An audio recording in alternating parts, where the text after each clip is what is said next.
This video is going to show how to draw fence diagrams through our geologic model. So we're essentially just extracting some cross sections through the geology.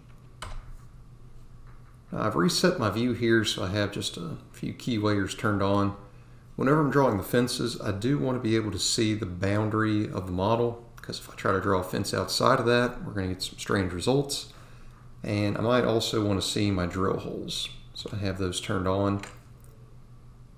I also have this line that we drew earlier that was showing a cross section connecting up some drill holes. But I'm going to draw one more, make sure I'm on my fence location layer. And this one's just going to cut through the area. Something simple like that. To actually draw the fence diagram, I'm going to use this on the StrataCalc pull-down menu. I can see the commands there. Now we do have a quick fence command that'll just make for a very quick view of what's in that area, but it doesn't give a whole lot of options as far as how we actually draw the cross section. So we're going to actually try to draw it, and we're going to use this command here. So this dialog is similar to the command for draw geologic columns. We're going to see a lot of the same settings kind of mimicked here. The dialog is broken up into 3 separate tabs. Process, essentially controlling where the information is coming from. Grid, showing kind of a behind the cross section where the elevation lines and the stationing lines are going to be drawn. And then the draw tab are just, this is additional settings for what we want to add to the cross section. So the process tab, we're going to start off here. We can draw a cross section in 2D somewhere off to the side, or we could actually draw a 3D cross section. I'll show both of these, but we'll start with 2D. For the source, we're going to be pulling our data directly from a geologic model. These 2 other options will actually attempt to build a geologic model on the fly from the drill holes. Generally, I don't prefer that because it's easier to lose your settings if you need to repeat the same cross section a couple weeks later. Whereas we pull from this geologic model, the model's already been defined, customized the way we want it to. So we're going to use that. We're going to ignore these 2 options here for now, and we're going to go to the Grid tab. So just like the Draw Geologic Column command, we have a horizontal scale that controls a lot of other options and changes the size of text, things like that. And I always like setting that to 100 to start with. The vertical scale controls the vertical exaggeration. So just like we had mentioned before, if we set this to a 50, this would produce a 2x vertical exaggeration. So horizontal scale divided by vertical scale gives us the vertical exaggeration. So value of 25 would do a 4x. I'll leave it at 100 for now. For the grid intervals and the label intervals, I'm going to set these both down to 50 for both the x-axis and the y-axis. See how those come out. For the grid style, we're just going to draw tick marks. X-axis text orientation, we'll leave it at horizontal, keep it easy to read. The axis label size scalar, we'll start off with a 0.08. If that's too large, we can come back and change it. And I'm not going to mess with any of these other settings. I usually don't change these up. Next, on the Draw tab, I can just pick what I want to draw on this fence. I'll make it very simple the first time around. I'm not going to worry about drawing the legend right now. I am going to draw hatches on the fence, and I can see I've got a lot of hatch settings here that I can work with. And starting off, everything's going to be unchecked. That's going to be fine. Next down is drawing the geologic columns. I'm going to leave that off. That would just draw the drill holes on the cross section. And actually all the other settings for the first go around here, I'm going to leave those off as well. We can come back and review some of those. And we're going to click OK.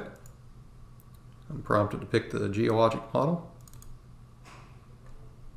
I'll pick the polyline I want to pull the fence from, so I'll use this long polyline I just drew. and I'm going to be prompted to set the bottom and the top elevation for the cross section.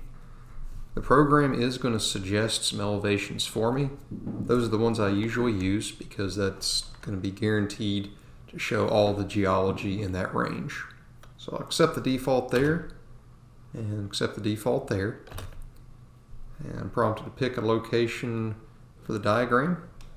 I'm going to put this somewhere above my model, just out of the way. And notice when I do that, it does turn on some of these other layers because the strata and the beds were previously drawn for other commands, but it's using the same layer names. That's perfectly fine. So I can see what the model looks like here. And as you can see, we've got a lot of stuff in there that's really just below the extents of our drill holes. So this white area, that's kind of beyond what we've actually modeled, but our topo at least goes down to that level. So just a pretty easy look at what's there. Some things I might want to change. I might not want to x-axis label every 50 feet. I might increase that. The elevation labels look good. I might want to throw some drill holes on here. So that's going to be one of the next things that I do.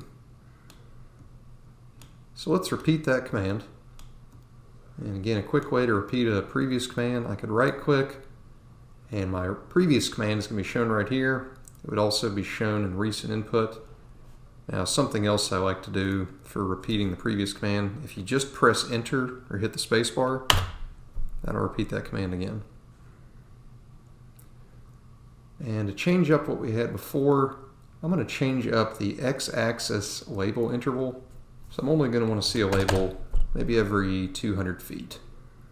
So that'll be fine. And next I'm going to go to the Draw tab. And let's turn on a couple of extra things. I'll go ahead and draw a wedging this time. And let's draw our geologic columns. Now when I turn this option on, it's going to be very important to review the settings associated with it, because all the settings that we saw before from the Draw Geologic Column command, those are still available to us. So we have a lot of settings available for this command. So if there's anything that I want to check out on here, I can make some changes very quickly. Just say OK to that. And for the max offset from fence polyline, this is just saying any drill holes within 50 feet of this line are going to get picked up. So drill hole C1 is probably going to get picked up. Drill hole C4, maybe not. Let's increase that just a little bit to 200, just to ensure that these get picked up. And with that, I'm going to click OK. Same geologic model. Pick the same fence polyline. Pick the same values for drawing. And I'll draw this fence right here. Prompted to pick the legend position. I'll put this right here. And now it's going to actually draw the drill holes. Just click OK. And we can see that it's going to draw the drill holes on there. And you're going to notice that the drill holes are not matching up with the topography. Drill hole C4 is well below the topography there. And the reason for that is because those drill holes were not exactly on my fence polyline. So there's a little bit of distance between drill hole C4 and the line. So what the program does is it takes this and it just projects that drill hole onto the line.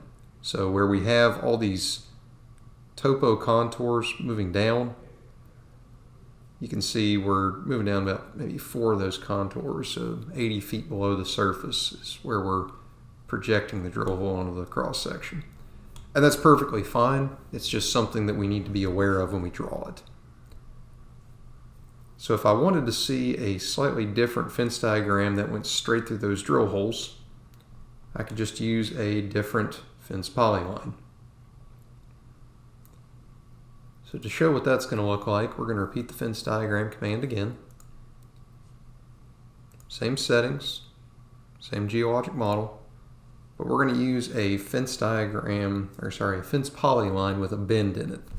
So these fence diagrams don't have to be straight. You can have them jumping all over the place. But with this going straight through the drill holes, I'm going to pick the default bottom elevation, default top. I'm going to draw this one right here. And again, it's going to draw another legend. Draw the drill holes. And now the drill holes should be matching up very nicely with the cross section. You can just see how those have been changed. It's just a good way to inspect the accuracy of our model. Okay. So there's a lot of other ways that we can draw the fence diagram. Let's look at some others. For example, I might want to draw the fence in 3D. I'm going to do that. Now when I do this, however, I'm going to make some changes. I'm not going to draw the legend, and I'm not going to draw the geologic columns for it. I'm just wanting to draw the cross section itself. We're going to click OK. Pick the fence. Draws it in there. Now I can orbit and rotate the view. And I can see what that fence looks like. So it's a nice 3D representation of what we've modeled. So another nice option with the fence diagrams is drawing multiple fences at once. So let's say I had a few lines cutting through this area, and I wanted to see them drawn all at one time. I can tag those polylines, draw them all at once. So let's start off. I'm going to draw a few of these lines through here like this. Make a few copies. So I've got 4 lines there. And I'm going to go to my StrataCalc pull down, fence polylines, tag fence polylines. So I can just pick the fence, first one, and I could call that fence 1. And it's going to ask me if I want to use automatic or fixed elevations. I'm going to use the fixed option. I'm going to say for all my fences, I want to use the lowest elevation of 1450 and a top elevation of 1900. We'll pick another fence, enter the fence name. We'll call this fence 2. Using fixed elevations. And repeat this for the next 2.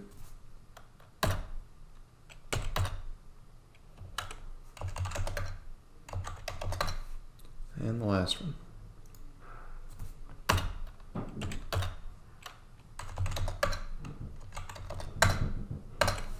Okay.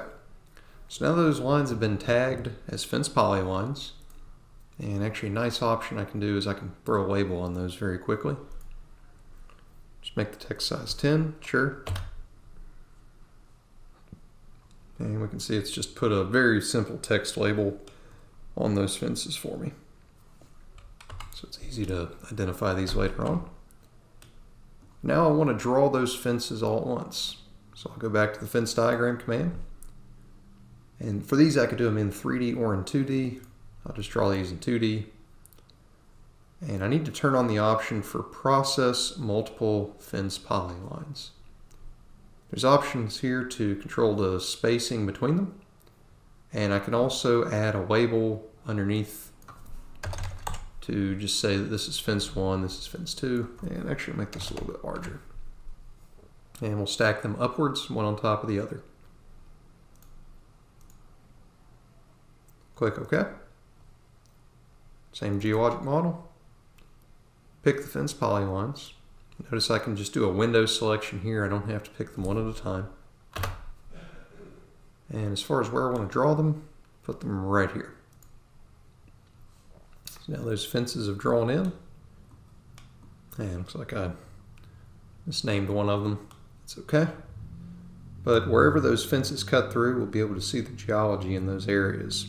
So These two on the top and the bottom, looks like I got those outside the outcrop area, but the concept remains the same. You can just very easily see those cross sections just compared to one another.